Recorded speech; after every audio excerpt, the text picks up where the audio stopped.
আগামী বছরের প্রথম দিকেই জাতীয় নির্বাচন আয়োজন করতে হবে। নির্বাচনে দেরি হলে জটিলতা তৈরি হবে বলে মন্তব্য করেছেন জামায়াতে ইসলামীর আমির ডাক্তার শফিকুর রহমান। বিকালে সিলেটের বিয়ানীবাজারে দলটির জনশক্তি ও সুধী সমাবেশে তিনি একথা বলেন। জামায়াত আমির বলেন, কালো টাকা ও পেশি শক্তির প্রভাব মুক্ত হতে হবে নির্বাচন।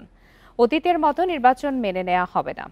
দেশের রাজনৈতিক ও প্রশাসনিক পরিস্থিতির সমালোচনা করে জামায়াতের আমির আরও বলেন, চারিত্রিক সম্পদের অভাবে দেশকে সুন্দরভাবে গড়ে তোলা সম্ভব হয়নি।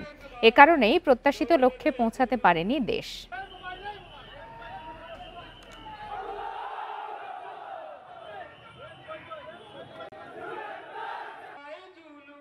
আগামী বছরের প্রথম অংশে নির্বাচন দিতে হবে।